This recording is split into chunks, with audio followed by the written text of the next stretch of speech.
Hi guys.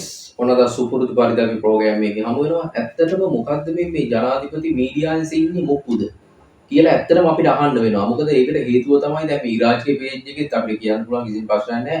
ඉරාජ්‍ය දර හරියටම කතා කරලා තියෙනවා. ඇත්තටම මොකද කලාව දන්න මිනිස්සු මේක දන්නවා මොකද්ද මේකේ වැරද්ද කියන එක. ඉතින් ඉරාජ්ගේ පේජ් එකෙත් තියෙන අපි මෙතන ෆොටෝ එක දානවා. ජනාධිපතිතුමා සහ නරේන්ද්‍ර සිං මෝදි මේ ඉන්දියා අගමැතිතුමා උත්සවයේදී බෑග්ග්‍රවුන්ඩ් එක තනිකරම අර දියසෙවල බැඳුණු දැන් රෙඩ් කාපට් නෙමෙයි ගෝල්ඩන් කාපට් දැම්මත් වැඩක් නැහැ බෑග්ග්‍රවුන්ඩ් එකේ ෆොටෝස් වලට මේවා ජාත්‍යන්තරයට යනවානේ මේවා තනිකර මේවා තමයි මේ රටට අවනම්බු මේ රුපියල් 200 වැඩක් නෙමෙයි පැහැදිලිවම උපරිම රුපියල් 1000ක් යයි මේ වැඩේට එක්ක මෙතන මේ දියසෙවල සුද්ධ කරගන්න ඕනේ එහෙම නැත්නම් මේක රොමු ගන්න ඕනේ මොකක් හරි දෙකින් එකක් එහෙම නැත්නම් බෑග්ග්‍රවුන්ඩ් එකට මොකක් හරි ලස්සන විදිහට මේක හදන්න ඕනේ මෙච්චර මේ වියදම් කරලා කාලා නාස්ති කරලා විනාශ කරපු රටේ ওই පොඩි ගාන වියදම් වෙන එකද ප්‍රශ්නේ.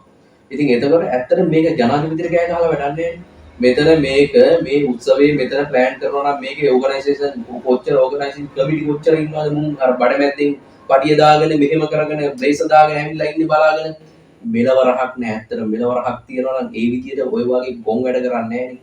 ඉතින් එතකොට මේකේ ඇත්තම කතාව මේ විදිහට මේවට නීතිමය ක්‍රියාමාර්ග ගත යුතුයි. ඒ කියන්නේ මේවා කවුද මේ විදිහට වැඩ කටයුතු කරේ මොලයක් නැද්ද එහෙම නැත්නම් දැනීමක් නැතිකම එහෙම නැත්නම් කුහකකමට මේ ආණ්ඩුවට අනුර කුමාර දිසානායක මහත්මයා ප්‍රසිද්ධිය. ඒ කියන්නේ ප්‍රසිද්ධියම නෝන්ඩි කිරීමට තමයි මේ වැඩේ කරලා තියෙන්නේ.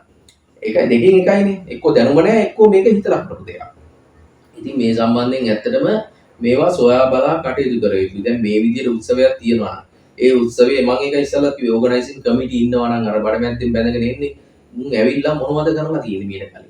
ඒ කියන්නේ මේ උත්සවයේ දැන් අපි එහෙමනම් පොඩි උත්සවයක් තිබ්බත් ඇවිල්ලා කැමරාස් දාන විදිය එතකොට බෑග්ග්‍රවුන්ඩ් එක කොහොමද තියෙන තැන රෙඩ් කාපට් මෙහෙම එන්න ඕනේ. එතකොට කැමරාස් ටික මෙහෙම රොස්ටම් උඩ නම් එහෙම හයි ඇන්ගල් ඒ ටික එහෙම වැටෙනවා ක්ලෝස් අප් මෙහෙම වයිඩ් මෙහෙම කියලා එලයින් කරනවානේ කැමරා ටික එලයින් කරද්දී ඇත්තටම මේක දැක්කේ නැද්ද?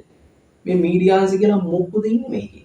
ඉතින් මෙච්චර මෙහෙම දෙයක් එක්ක එකයි මං කිව්වේ මේක එක්ක හිතලා කරපු දෙයක් මේ තනිකරම විහිළුවකට ලක් කරන්න එහෙම නැත්නම් නොදැනුවත්කම ඒ කියන්නේ දන්නේ නැතිකම දැනුමක් නැතිකම ඉතින් එතකොට දැනුමක් නැතිකම කියන්නේ පොඩි මොන්ඩිසෝරි ළමෙක් දැක්කත් මේක කැතයි කියන එක පේනවනේ මේක කැතයි කියන එක මේ ප්‍රේම් එක කැතයි කියන එක පේනවා බෑග්ග්‍රවුන්ඩ් එකේ මේ දෙන්න හිටගත්තට පස්සේ මේ දියසෙවල එක්ක මේක කැතයි කියන එක පේනවා ඉතින් ඒක තේරුම් ගන්න බැරි පුද්ගලයෝද මේ පුටුවල ඉඳගෙන ඉන්නේ ඉතින් ඒක ඇත්තටම ප්‍රශ්නයක් ඉතින් මේවා ජනාධිපතිතුමා තේරුම් ගත යුතුයි පැහැදිලිවම දැක්කෝ මේ දේවල් වලට ජනාධිපතිතුමාට ඇත්තටම මේ ෆොටෝ එක ගන්න එක ජනාධිපතිතුමාට බලන්න බෑනේ හොයන්න වෙලාවක් නැහැ නේ ඔකට තියෙන රටේ ප්‍රශ්නත් එක්ක ඉතින් එතකොට මේවට ඊට පස්සේ තමයි නිලධාරීන් පත් කරලා තියෙන්නේ මීඩියා නිලධාරීන් කියලා ඉන්නවනේ 200ක් විතර මුන් එතකොට මොනවද කරන්නේ මේක ඇතුලේ කැමරා එකක් දාලා ෆ්‍රේම් එකක් හදාගන්න බැරි කට්ටියද කැමරාමන්ලා ඉන්නේ එතකොට මීඩියා එකේ ඉන්නේ මේ විදිහට ඒ කට්ටියද ඉතින් මේක ඇත්තටම ඛේදන ඒ කියන්නේ ඛේදාන්තයක් මේක සම්පූර්ණම මේ විදිහට රටක් මේ විතරක් එක්ක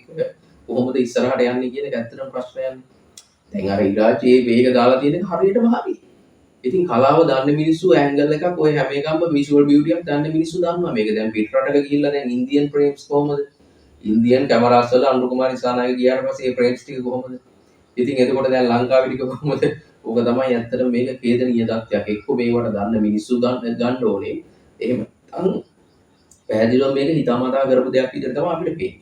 ඉතින් ඒක ඕන කෙනෙක්ට ඒක පේනවනේ. ඉතින් කෙසේ හෝ වේවා අපි ජනාධිපතිතුමාගෙන් ඉල්ලා සිටින්නේ මේ වාගේ කිසිම දැනුමක් නැතුව අර එක්ක හිතාමතා මේ අනවන මිනිස්සු ළඟ තියාගන්න එපා කියන එක. මේ නිලධාරීන්ට ඒව අනිවාර්යයෙන්ම කටයුතු කරන්න ඕනේ. ඉතින් මේ දේ තේරෙන්නේ නැත්නම් ඉතින් ඇත්තටම තේරුමක් නැහැ නේ. ඒ රස්සාවේ ඉඳලා තේරුමක් නැහැ. ඔව් මේ දේ තේරෙන්නේ නැත්තම්. මේ විදිහට දැන් මේක තමයි මේන් ප්‍රේම් එක මේ. ඒ උත්සවයේ මේන්න ප්‍රේම් එකේනේ ඔය තියෙන්නේ. දැන් මේක ක්ලෝස් අප් එක හරි කොහේ හරි එජ් එක ගන්න ප්‍රශ්නයක් නැහැ. මේ මේන් ප්‍රේම් එකේ රෙඩ් කාපට්ස් දාලා එතන උත්සවයේ එතන තියෙන දැන් මේක පේන්නේ. ඉතින් ඒක අපි හිතන්නේ අනිවාර්යයෙන්ම මේක හිතාමතා කරපු දෙයක් කියන එක. මොකද එහෙම නැතුව පොඩි හරි දැනුමක් නැතුව ඒකයි මම කිව්වේ මොන්ඩිසෝරි ළමයින්ට වුණත් මේක තේරුණා මේක කැතයි කියන එක. මේ විදිහට මේ සියල්ල ලස්සන කරලා මේ විදිහට තව තියෙනවා තව එක දේවල් තියෙනවා කට් අවුට් වල ප්‍රශ්න තියෙනවා එක ප්‍රශ්න තියෙනවා මේ රටේ. ওই මෝදියන එකට එක කට්ටිය ප්ලෑන් කරලා තියෙනවා. දැන් අර ෆෝන් ගහපු එකත් සමහර කට්ටිය කියනවා මේක ප්ලෑන් කරපු වැඩක්. මිහරක් ටිකක් වෙනම බස්සලා මේක කරපු වැඩක් කියන එක යනවා. දැන් ඔය මේවට අනිවාර්යයෙන්ම පරීක්ෂණ පැවැත්විය යුතුයි. මොකද මෝදි එන්නේ පළවෙනි වතාවට අනුර කුමාර දිසානායක ජනාධිපතිවරයාට පත් වුණාට පස්සේ පළවෙනියට මේ ලංකාවට රාජ්‍ය නායකයයි. ඉතින් මේවා ප්ලෑන් කරපු වැඩ වෙන්න පුළුවන්. ඉතින් ඒකත් එක්ක අනුර කුමාර දිසානායක ජනාධිපති අනිවාර්යයෙන්ම මේ සම්බන්ධයෙන් කටයුතු කළ යුතුයි. ඉතින් එහෙනම් අපි බලාපොරොත්තු වෙනවා ඇත්තටම ඔබගේ අදහසත් අනිවාර්යයෙන්ම මට කමෙන්ට් කරන්න කියලා ඉල්ලා සිටිනවා. එහෙනම් ඉතින් ජයෙන් ජය. ආදරෙන් ඉල්ලා සිටිනවා channel එක subscribe කරන්න කියලා. ජය.